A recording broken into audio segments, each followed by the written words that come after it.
Hello बच्चों, welcome to my channel learn with Priyanka. आज की इस वीडियो में मैं आपके लिए लेके आई हूँ class 10th chapter number 5 arithmetic progression exercise 5.2 का क्वेश्चन नंबर 8। तो चलिए बिना टाइम को वेस्ट किए हम इसका सॉल्व करना स्टार्ट करते हैं। तो बच्चों देखो, सबसे पहले क्वेश्चन है क्या, an A P consist of 15 term of which third term is 12। एक एपी है जिसमें 15 टर्म्स हैं, टोटल 15 टर्म्स है, of which third term is 12, जिसकी थर्ड टर्म 12 है, and the last term is 106, और जो लास्ट टर्म है वो 106 है। Find the 29th term. तो अब देखिए, कंसिस्ट 15 टर्म यानी इसमें 15 टर्म्स है, तो ये हमारा क्या हो गया, एन। ठीक है, थर्ड टर्म हमें गिवन है, last term is 106, a n कितना दे रखा है 106, और हमें क्या फाइंड आउट करना है 29th टर्म। ठीक है, सो अब देखिए हमें दिया गया है एन इज इक्वल्स टू 50 हमें गिवन है। ठीक है, which third term A3 is equals to 12 given है हमें। ठीक है, एंड लास्ट टर्म को हम बोलते हैं ए एन हमें गिवन है 106। तो ए एन को जब हम एक्सपेंड करके लिखेंगे तो किस तरीके से लिखेंगे, a plus n minus 1 D हमें गिवन है 106। ठीक है, और A3 को एक्सपेंड करके लिखेंगे तो किस तरीके से लिखेंगे, a plus 2D is equals to 12, और एन हमें गिवन है। ठीक है, सो देखिए, put the value of n in equation, इसको 1 मान लेते हैं, इन इक्वेशन 1 में हम इसकी वैल्यू को पुट करते हैं। सो देखिए, a plus n minus 1 d is equals to 106 है। a हमें नहीं पता, सो a को हम एज इट इज लिखते हैं, प्लस n हमारा कितना है 50 minus 1 d is equals to 106। ठीक है, सो अब देखिए, a प्लस 50 माइनस 1 यानी 49 डी इज इक्वल्स टू 106। ठीक है, ये हमें एक इक्वेशन मिल गई है, तो हम इसको इक्वेशन 2 मान लेते हैं।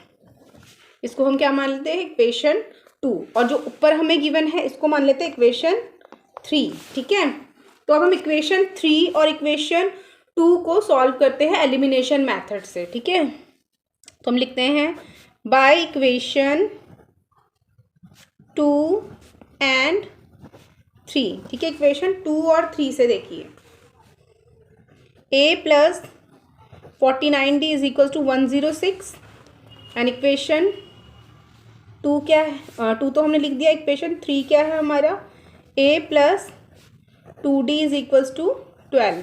अब हम इसको एलिमिनेशन मेथड से सॉल्व कर लेते हैं।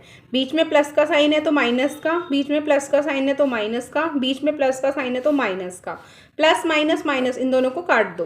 49 में से 2 गया, बचा 47d। ठीक है, एंड 106 में से 12 गया तो बचा 4 एंड 9। ओके, सो अब देखिए, d इज इक्वल्स टू हो गया 94 अपॉन 47, तो इसको हम कट कर देते हैं, 47 बन जाए 47, एंड 47 2 ज़ा 94, सो d हमारा कितना आ गया 2। तो d की वैल्यू को हम इक्वेशन 2 और 3 में से किसी एक में पुट करके हम क्या निकाल लेते हैं, a की वैल्यू। तो हम इक्वेशन 3 में पुट करते हैं, put the value of d in equation 3। ठीक है, इक्वेशन 3 हमारी क्या है, a plus 2d is equals to 12, a plus 2 multiply by 2 is equals to 12। तो हमारा था a plus 2 multiply by 2 is equals to 12, तो हमारा कितना आ जाएगा, a plus 4 is equals to 12 आ जाएगा। तो a हमारा कितना आ जाएगा, देखिए 12, ये प्लस है, ये इधर आके माइनस हो जाएगा, यानी कि ये कितना बन जाएगा 8। ओके, 8 बन जाएगा।